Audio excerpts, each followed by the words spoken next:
Chapter 5. What It Does to Him. "It may not be as big of a deal as you're making it," he muttered to himself.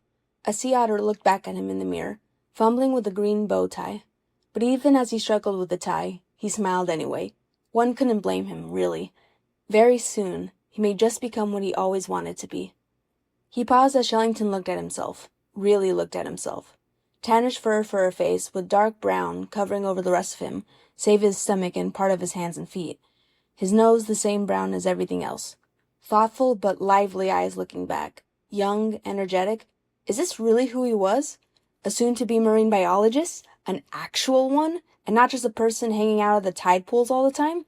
Not that he would have traded those moments for the world, but he felt now that after a lifetime of exploring the animals on the beach and reading about sea creatures, and years of studying in college, which were so close to finishing, he may be actually doing his calling in life, mainly to broaden knowledge and dig up more secrets from the ocean's depths. And if it is anything like this marine biologist occupation he heard of, he will actually be in the ocean's depths. That is, if you're accepted at the interview today.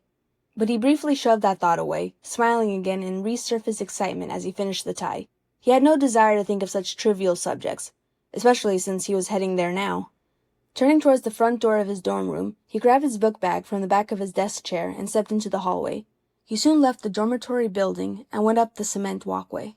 It was about a 10-minute walk to the Palaeolus Science Hall, where he would be interviewed by Professor Inkling.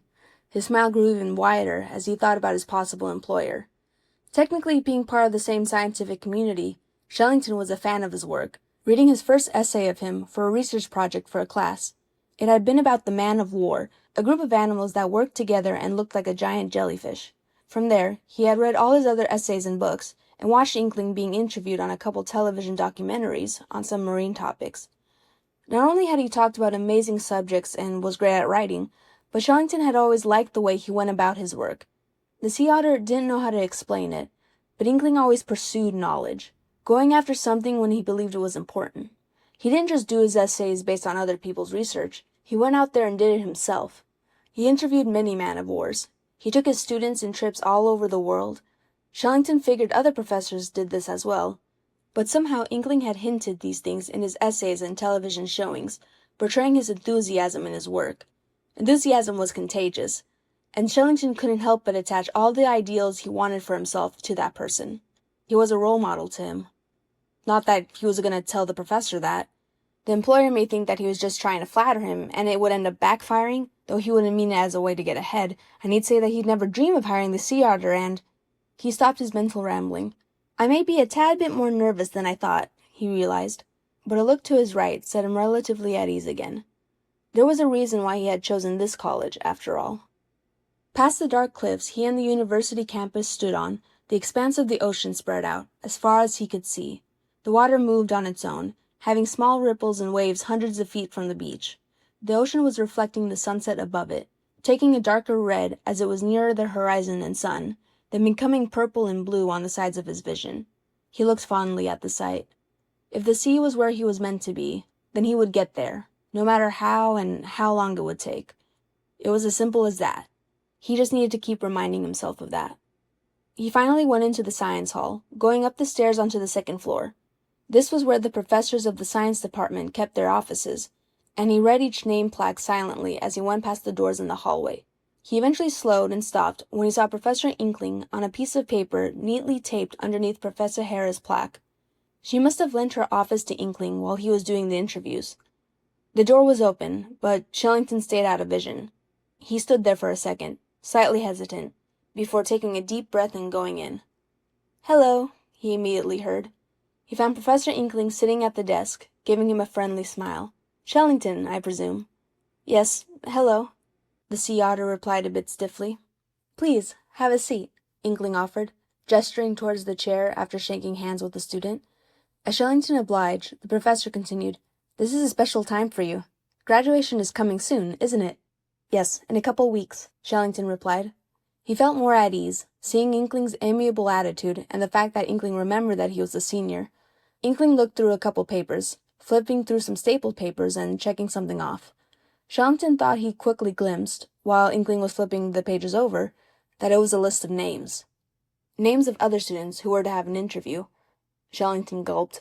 He should have figured, with Inkling announcing his hiring at a university, but he still felt a bit intimidated. Maybe this isn't my lucky break after all. He instantly pushed that thought out of his head, using common sense to explain that they haven't even started the interview yet. He had a chance, even if there were other students being interviewed. His sudden doubt felt strange to him, if he was honest. He was usually a mellow person. That is, until marine biology came up. Usually, he becomes excited, sometimes to the point where everything is oblivious to him except for the experiment at hand.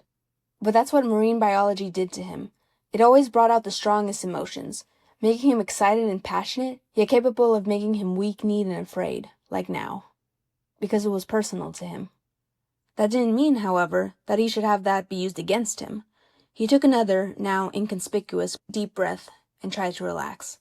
He felt a little bad that he missed a part of Inkling's speech, but as it was describing what he would do for the role, he was able to glide into the conversation easily. Have a laboratory with all the equipment the scientist will need at his disposal. He will go out pretty regularly to collect data, but probably not as often as the other members, like, say, the medic. Which made sense. As long as the scientist is learning something new, then that is completely fine, Shellington said. Oh, really? Inkling said, raising an eyebrow, but had amusement in his eyes. Shellington started to sweat. He hoped he didn't sound too nerdy or fake. He was entirely serious. Sure, it would be terrible if time was wasted and the scientist would be unable to do anything worthwhile.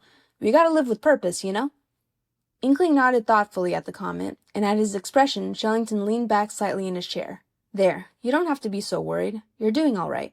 Then Inkling picked up another piece of paper from the desk. I see from your resume, he started again, that you have experience in the field? Yes, basically internships. I have worked in a lab, studying different types of algae. I've also drove out to the ocean on boats with other scientists, studying the basking shark for a few weeks. I've also done a few other scientific endeavors. Shellington's excitement slowly started to return. Also, I usually study at the tide pools. I like to go out, every day if I can, and track what animals travel in the tide pools, and how long they stay there. It would be interesting if there will be some patterns there, and if it is truly due to the whim of the tide, then at least to learn about the animals' lifestyles. Shellington trailed off, realizing that his excitement was making him ramble. But of course, he fumbled, that is something completely different than what we are talking about. He clasped his hands silently, putting them on his legs, out of sight from the professor across the desk, like a child in trouble. He felt like kicking himself. He wasn't supposed to talk incessantly in an interview. He was supposed to be professional and not waste his future employer's time. Since you have worked in a lab, I take it that you are fairly skillful using equipment? Inkling said. Yes, and I've done experiments on the side, in addition to that internship and those classes, Shellington said. Inkling said, bringing an arm to his mouth. He can only guess what the professor was thinking, although he hoped it was something good. Suddenly, Shellington and Inkling jumped as a large sound rang through the air. Shellington put a hand on his chest. His heart was hammering hard. A fire alarm? Inkling said, looking up at the sound-inducing device on the wall. They both stood up and quickly exited the room. As they went down the hallway, with Shellington in front, the sea otter sighed. It couldn't get any worse now, could it? They soon joined a group of other creatures as they went out the exit. The sun had gone down completely, and the night sky was filled with bright stars. Not that Shellington really noticed. The professor and student stood under a light post, and the alarms blaring could be faintly heard from within the hall. But there were no visible signs of fire, and since no firefighters came, they were rest assured that it was only a drill. The air was chilled due to the ocean breezes, and Shellington crossed his arms, trying to get a bit warmer. It seems like our interview has been cut short, Inkling commented. Shellington's heart sank. By what he could tell, he had blown it. He was okay at some points, but with his rambling and lack of professionalism, it probably put him under. Yeah, he only managed to say.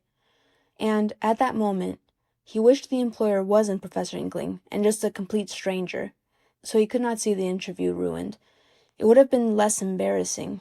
But, to his surprise, Inkling turned to him and said, Since that's the case, let's continue it sometime later this week. Is Thursday at 5 all right with you? Yes. Shellington was quite astounded. Yes, that's all right. He furrowed his brows confusedly, but... I see a lot of potential in you, Inkling said, and I'd like to meet you again before I decide who I'd like to hire. By the way he talked, it sounded more like a second interview altogether, one where the employer narrows down the final candidates he had already chosen. Shellington could only wonder what he said that made Inkling consider him. Besides, Inkling said with gentle amusement, His tone made the sea otter come out of his mind and focus on him again. A second interview might help calm your nerves. The poor student started. It must have been painfully obvious. Don't worry, Inkling chuckled lightly. I've been there and understand well enough how frightening they can be, especially when it means so much to you personally. Again, Shellington was dumbstruck, and it took a second before he could talk again. Thank you, Professor. I appreciate that very much. Inkling nodded in response, then clapped two of his arms together. It's settled, then. Next Thursday at 5 in the afternoon in the same office. I hope you have a great week until then, Shellington. Shellington responded in kind, suddenly wishing that they did not have to go their separate ways. It was a gratifying discovery that someone one highly esteems is actually kind and not rude in real life, like it sometimes is the case. It would be fascinating to learn all the knowledge he had collected over the years, and maybe they could even become friends. After shaking hands, they walked in opposite directions, back to their own lodgings. And by the time the second interview took place, neither of them were disappointed.